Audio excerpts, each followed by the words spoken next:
नमस्कार, स्वागत है आपका फिफाना हिंदी क्लासेस के यूट्यूब चैनल पर। और इस क्लास में अपन व्यंजन वर्णों का वर्गीकरण पढ़ रहे थे। तो व्यंजन वर्णों की शुरुआत की थी अपनों ने पिछली क्लास से। तो बढ़ाते हैं इस क्लास को आगे और देखते हैं कि आगे व्यंजन वर्णों में कौन सी नई चीज है या फिर मुख्य इसका विभाजन किस प्रकार से किया जाता है। थोड़ा सा अपन पिछली क्लास से जुड़ते हैं। सबसे पहले पिछली क्लास में अपनों ने एक तो व्यंजन वर्णों का सामान्य वर्गीकरण पढ़ा था, वो बहुत अच्छे से किया था। फिर भी किसी को कोई समस्या हो तो कमेंट बॉक्स में लिखिए, आपको अगली क्लास में क्लियर करवा दिया जाएगा। दूसरी बात, अपन जो व्यंजन वर्णों का वर्गीकरण पढ़ रहे थे वहां पर मैंने एक चीज करवाई थी। कौन सी? संयुक्त व्यंजन। संयुक्त व्यंजन संख्या में कितने होते हैं? 4 होते हैं। ठीक है। किसे कहते हैं? दो व्यंजन वर्णों के मेल से जब एक बना लिया जाता है उसे संयुक्त व्यंजन कहते हैं। कौन कौन से होते हैं? क्ष, त्रय, ज्ञ, श्रय। अपनों ने देखा था कि ये क और श का मेल क्ष कहलाता है। क्ष, ठीक है। क और श, कुछ उच्चारण में अक्षय बोल देते हैं, तो अक्षय नहीं होता, ये क्ष होता है। क और श का मेल। इसका यदि देखें तो तय और र, त्रय। इसका यदि देखें तो जय और य। इसका यदि देखें तो श और र। अब छोटी सी समझने वाली बात, क और श का मेल क्ष कहलाता है, यानी अपनों ने जो लिखा वो अपनों ने बोला पढ़ा। क और श का मेल क्ष, तय और र का मेल त्रय, श और र का मेल श्रय। तो यहां पर यदि अपन ज और य लिख रहे हैं तो उसको ज्ञ क्यों बुला रहे हैं? ज्ञ तो इस प्रकार से लिखा जाता है, जबकि लिखा कैसे जा रहा है? ज और य, यानी ज, य नाक से ध्वनि नासिक्य वर्ण है यहाँ पर, तो ज और य का मेल ज बोला जाना चाहिए। ज्ञ क्यों बोलते हैं? तो देखिए, इसमें कोई भी और तर्क नहीं है, अपन उच्चारण गलत करते हैं, अपने को उच्चारण सुधारना चाहिए। शुद्ध उच्चारण यदि देखें तो क्ष, त्रय, ज्ञ और श्रय, ये इनका शुद्ध उच्चारण होता है। ठीक है, ये बात हुई उच्चारण की। उसके बाद अपन बात करते हैं आगे। यहां पर मैंने कल एक चीज की और बात की थी, रेफ के विधान की। रेफ का विधान क्या चीज है ये?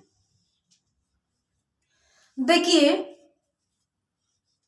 रे जो वर्ण है उसको 4 प्रकार से लिखना, सामान्य भाषा में बता रही हूं, 4 प्रकार से लिखना ही रेफ का विधान कहलाता है। रेफ का विधान कहलाता है। अब रे को 4 तरीके से कैसे लिखते हैं? एक तो यही जो लिखा हुआ है, जैसे रस्सी, ये वाला, ठीक। दूसरा ये वाला, जैसे प्रकार। अभी ये प्रकार, यानी ये पैर में रे लगा हुआ है। तीसरा ये, अर्थात पर्यवेक्षण। पर्यवेक्षण यानी ये वाला, ऊपर वाला, इस प्रकार से, ठीक है। चौथा इस प्रकार से, जैसे राष्ट्र। सामान्यतः ये जो टेट है, डेड है होता है ना, इनमें यदि रे संयुक्त रूप से लिखा जाए तो इसी प्रकार से लिखा जाता है। ये जो रे है उसका प्रारूप इसी प्रकार का रहता है। तो ये 4 प्रकार से रे को लिखा जाता है। इनमें यदि अपन इसको छोड़ दें तो ये बाकी के तीनों के तीनों रे संयुक्त रूप में लिखे जाते हैं। अब संयुक्त रूप में लिखे जाते हैं तो उनमें से ये वाला और ये वाला जो पैर में लगता है वो दोनों पूरे रे होते हैं। कोई भी आधा वर्ण होता है, जैसे ट वाले लाइन का या ट वाले वर्ग का कोई भी वर्ण आधा है और उसके साथ रे को लिखना है तो उसको इस तरीके से लिख देते हैं। और यदि अन्य किसी भी व्यंजन वर्ण के साथ जो आधा है रे लिखना होता है तो उसको अपन इस तरीके से लिख देते हैं। और यदि रे ही आधा लिखना है तो अपन उसको इस तरीके से लिख देते हैं। ये रूप माना जाता है। जहां भी रे को आधा लिखना होता है तो उसके ऊपर लगा दिया जाता है। सामान्यतः अपन कहते हैं ना कि जो सिर पर बैठ रहा है उसकी कोई इज्जत नहीं करता, कि सिर पर चढ़ा हुआ है ये, तो उसको सब छोटा बना देते हैं, उसको कम आंकते हैं। तो ये सिर पर बैठा हुआ ये आधा है, बाकी पैर में जो लगते हैं अर्थात तो जो विनय भाव रखते हैं वो बड़े होते हैं। तो इस तरीके से ये याद रखने की ट्रिक हो सकती है। तो यहां पर ये जो तीन रे अपन लिख रहे हैं आधे हो चाहे पूरे, परंतु संयुक्त है ना। ये भी संयुक्त है, ये तीनों रे के प्रकार भी संयुक्त है। क्लियर है ना। इसको आप ध्यान में रखना। अब जो मैं बताने जा रही हूं उस बात को समझना।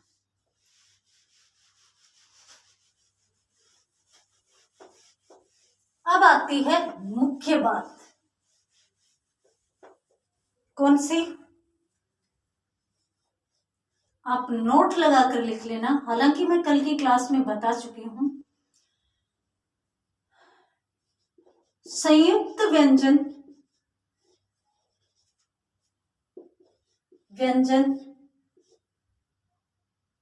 जो चार है ये वाले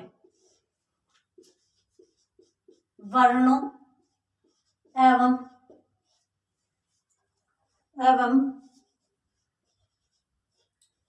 रेफ का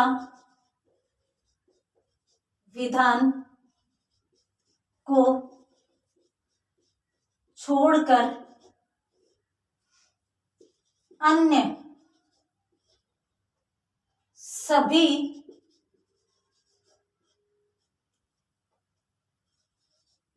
व्यंजनों को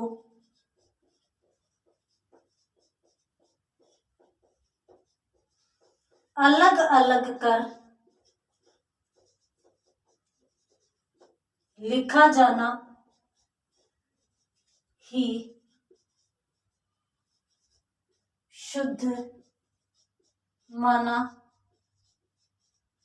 जाएगा। इस बात के लिए ये दोनों चीजें समझाई गई थी। एक तो कौन से?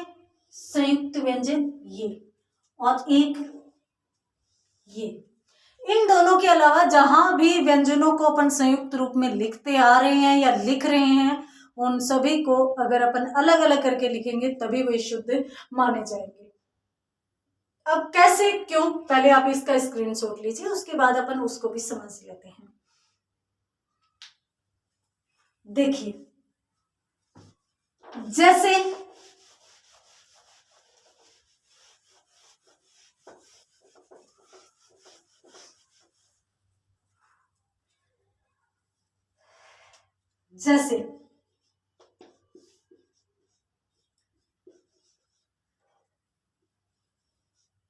विद्या, जो कल की क्लास में मैं बता भी चुकी हूं।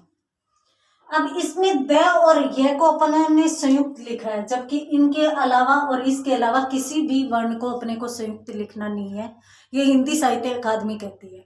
ठीक है, तो इसको यदि अपन इस रूप में लिखेंगे तो ही यह रूप शुद्ध माना जाएगा। ठीक है, उसी प्रकार से एक ये शब्द है, तो यदि इस शब्द को अपन इस रूप में लिखते हैं तभी वह शुद्ध माना जाएगा। उसी प्रकार से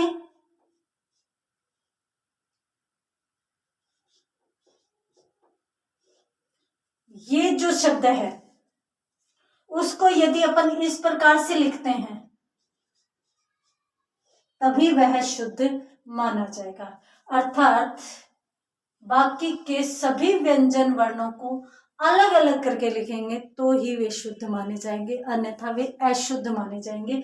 ये साहित्य अकादमी नई दिल्ली कहती है।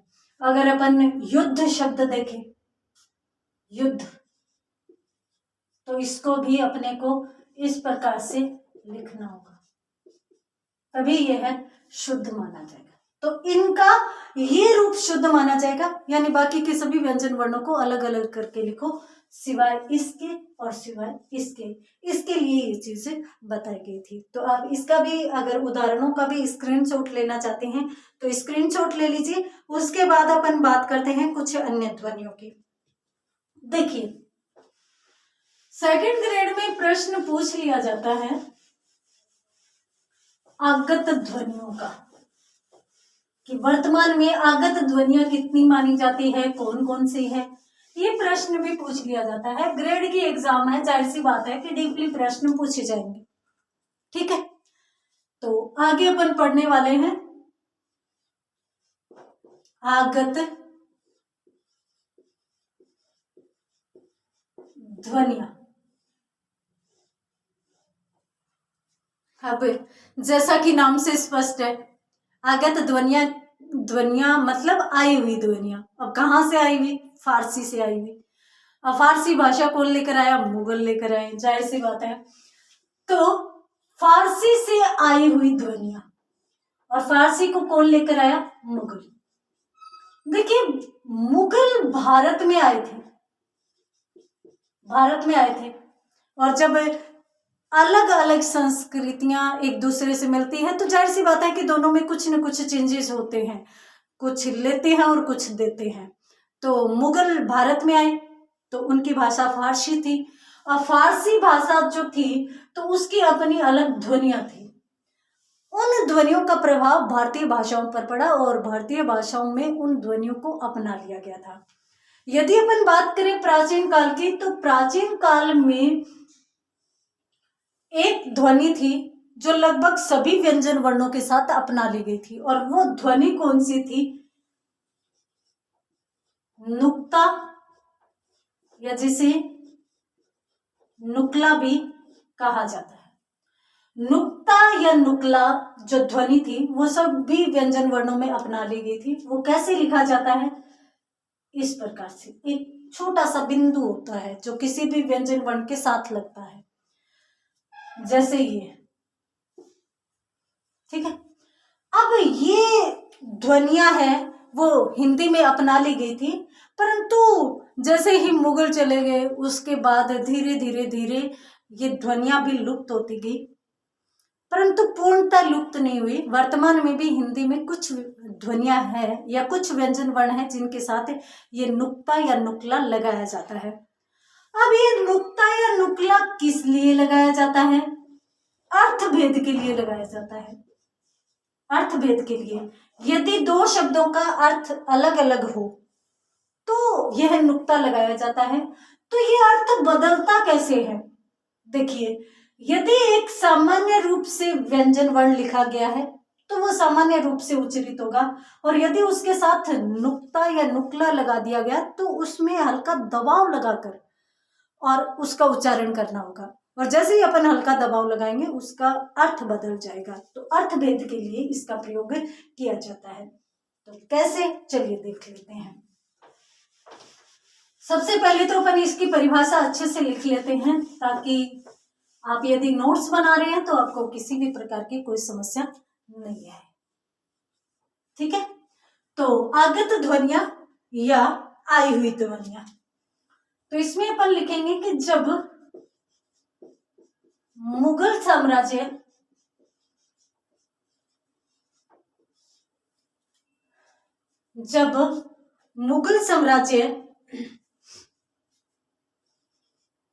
का भारत में आविर्भाव हुआ था, तो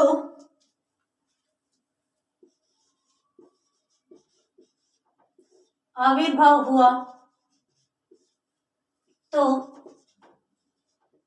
उनके द्वारा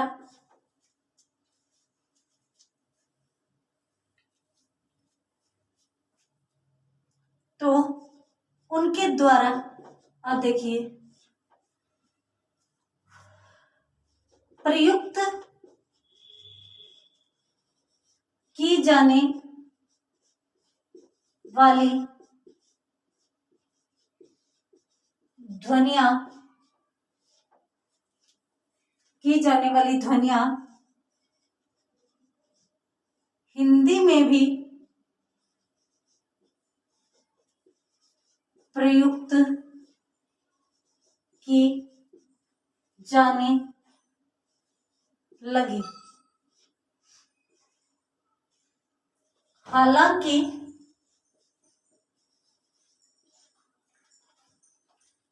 वर्तमान में ये ध्वनियां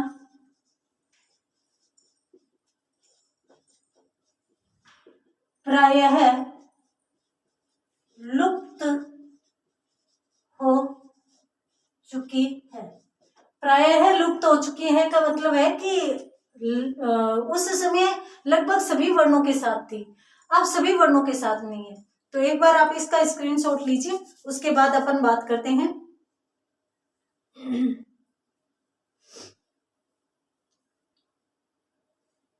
तो यहां पर अपन देखेंगे कि कौन कौन से वर्णों के साथ ये वर्तमान में भी प्रयोग में लाई जा रही है।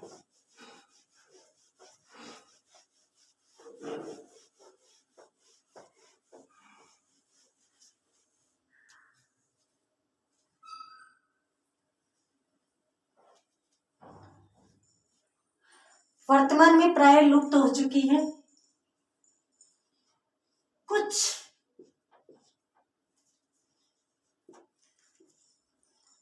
व्यंजन वर्णों के साथ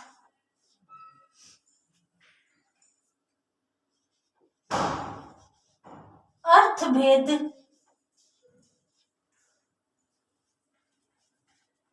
के लिए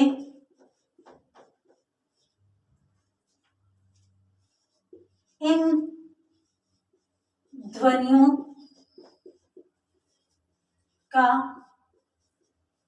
प्रयोग किया जाता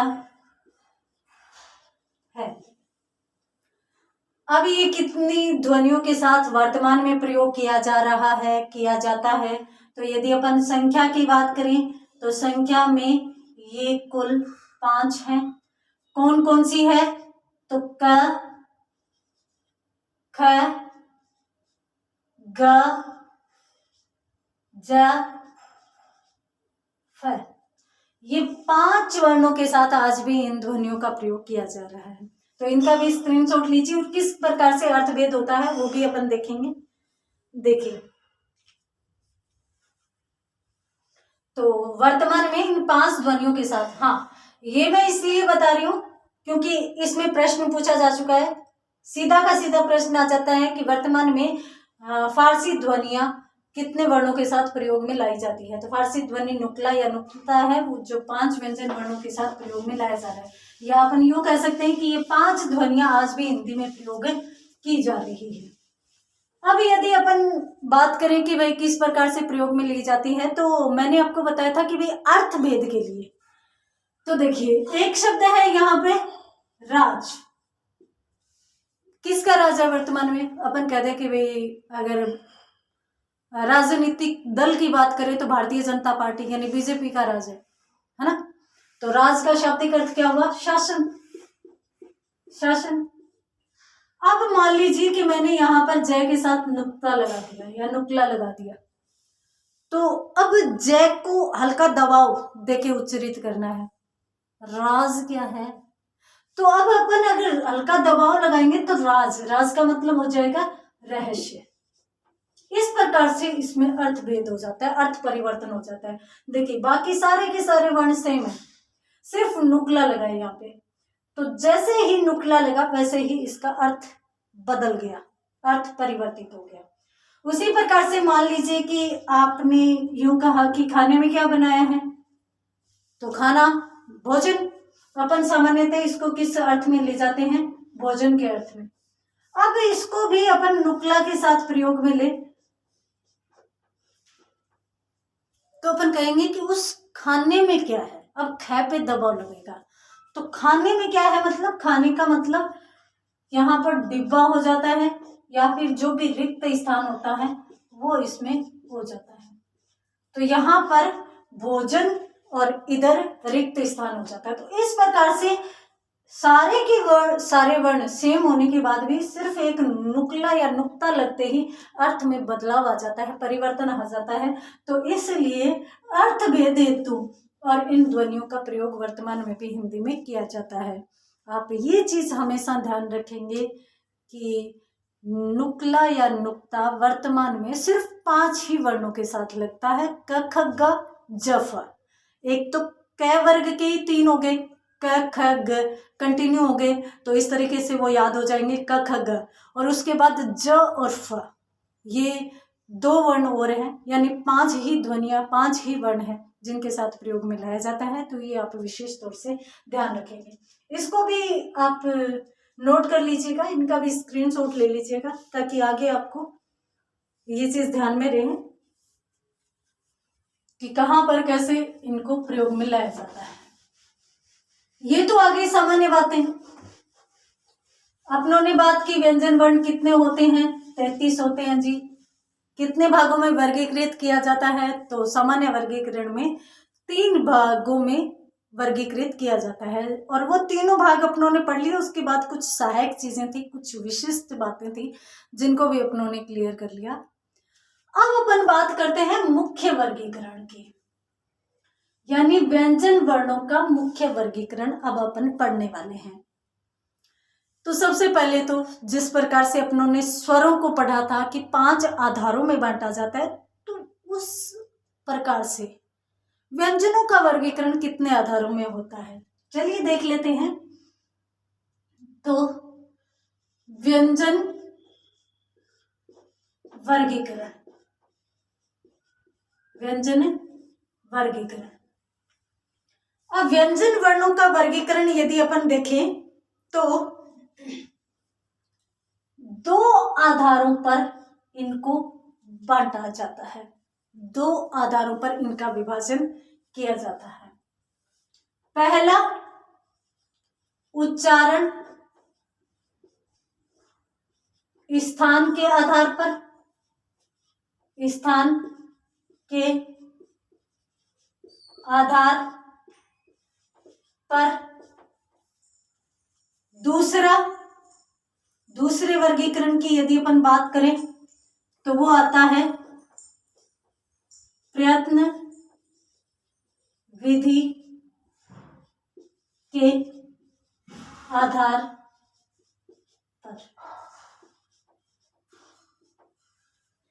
व्यंजन वर्णों का सामान्य वर्गीकरण एक ही है और सामान्य वर्गीकरण में अपनों ने 33 के 33 व्यंजन वर्णों को 3 भागों में बांटकर पढ़ा, स्पर्श, अंतस्थ और ऊष्म।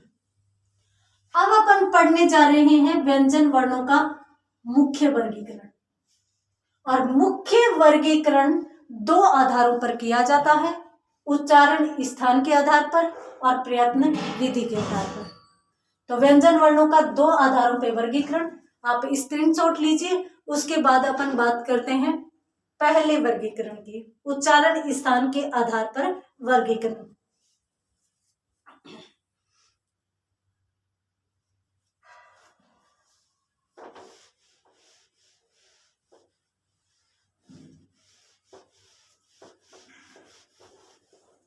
चलिए, उच्चारण स्थान के आधार पर, उच्चारण स्थान के आधार पर अपन वर्णों का वर्गीकरण करने जा रहे हैं। जब अपन उच्चारण स्थान के आधार पर वर्णों का वर्गीकरण करने जा रहे हैं तो सबसे पहली बात तो यहाँ पर यह आ जाती है कि उच्चारण स्थान कितने होते हैं। सीधा का सीधा सेकंड ग्रेड के एग्जाम में प्रश्न पूछा गया था कि उच्चारण स्थान की संख्या कितनी होती है। तो हम जानते हैं कि हिंदी भाषा संस्कृत से निकलकर आई है और संस्कृत भाषा को हिंदी भाषा की जननी माना जाता है, मूल भाषा माना जाता है। तो मूल भाषा से ही अपनों ने उच्चारण स्थान लिए हैं। तो संस्कृत के आधार पर यदि अपन उच्चारण स्थानों की संख्या देखें तो कुल उच्चारण स्थान 8 माने गए हैं। सीधा का सीधा प्रश्न हमेशा पता होना चाहिए। उच्चारण स्थानों की संख्या कितनी होती है? 8 होती है। अब कौन कौन से होते हैं? यदि अपन उच्चारण स्थानों की 8 संख्या की बात करें तो देखिए, उर, ये शब्दावली है हालांकि, तो उर में अपन ने उसको हृदय को ले सकते हैं। उर का मतलब शाब्दिक अर्थ तो हृदय होता है और इसको अपन काकल से लेते हैं। काकल, उर का शाब्दिक अर्थ हृदय होता है। काकल ये गले और तालु के बीच की एक जगह होती है जहां से वर्णों का उच्चारण होता है। तो ये भी एक उच्चारण स्थान है, माना जाता है। तो एक तो हो गया उर, दूसरा हो गया कंठ, ये भी उच्चारण स्थान माना जाता है क्योंकि कंठ से भी वर्णों का उच्चारण होता है। तीसरा शिर। अब ये क्या होता है? देखिए, जो मैंने मूर्धा नाम बताया था वही शिर होता है। तो उर, कंठ, सिर। उसके बाद यदि अपन बात करें चौथे वर्गीकरण, चौथे उच्चारण स्थान की, तो ये माना जाता है जिह्वा मूल, यानी जीभ का मूल स्थान भी एक उच्चारण स्थान है, माना जाता है। ठीक है। उसके बाद अगर अपन बात करें मसूड़ों से होते होते आए तो ये आ जाएगा दंत यानी दांत, और उसके बाद नासिका भी उच्चारण स्थान माना जाता है, तो ये हो जाएगा। और उसके बाद ओष्ठ हो जाएगा और उसके बाद तालु हो जाएगा। ये 8 उच्चारण स्थान माने जाते हैं। और किसके अनुसार यदि अपन बात करें संस्कृत भाषा की, तो संस्कृत के अनुसार उच्चारणोपयोगी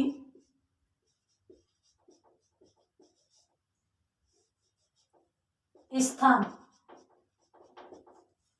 तो संस्कृत भाषा के अनुसार उच्चारणोपयोगी स्थान या फिर उच्चारण के योग्य अवयव कितने माने जाते हैं? 8 माने जाते हैं। और कौन कौन से होते हैं? ये होते हैं उर, कंठ, सिर, जीवामूल, दंत, नासिका, ओष्ठ और तालु। अब आप सोच रहे होंगे कि ये याद कैसे रहे। देखिए, अभी तक तो प्रश्न यूं आया है कि उच्चारण स्थानों की कुल संख्या कितनी होती है, कौन कौन से आए हैं, इनमें से कौन कौन सा नहीं है, ये अभी तक तो नहीं पूछा गया, परंतु फिर भी आरपीएससी है, किसी भी प्रकार का प्रश्न आ सकता है, अपने को तैयार रहना चाहिए।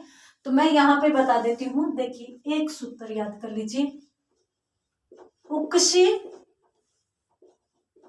जितना, उक्सी जितना ओ तालु, ये याद कर लीजिए, ओ तालु। ये यदि याद कर लेंगे तो आपको सारे के सारे उच्चारण स्थान याद हो जाएंगे। उ से उर, कैसे कंठ, सी से सिर, जी से जीवामूल, द से दांत, ना से नासिका, ओ से ओष्ठ और तालु। उक से जितना ओ तालु, ये 3 शब्द आप याद रख लीजिए। 8 के 8 उच्चारण स्थान आपको याद हो जाएंगे। तो अभी अपन जो पढ़ने वाले हैं वो उच्चारण स्थान के आधार पर वर्गीकरण पढ़ेंगे। तो जाहिर सी बात है कि उच्चारण स्थान तो पता होने चाहिए। उच्चारण स्थान 8 स्क्रीनशॉट लीजिए और इसी के साथ आज की क्लास में इतना ही। तो आज अपनों ने देखा कि भाई उच्चारण स्थान कितने होते हैं, तो 8 होते हैं। कौन कौन से ये अपनों ने देख लिया। उम्मीद करती हूँ कि समझ में भी आया होगा और याद भी हो गए होंगे। तो मिलते हैं अगली क्लास में आगे के वर्गीकरण के साथ। तब तक के लिए धन्यवाद।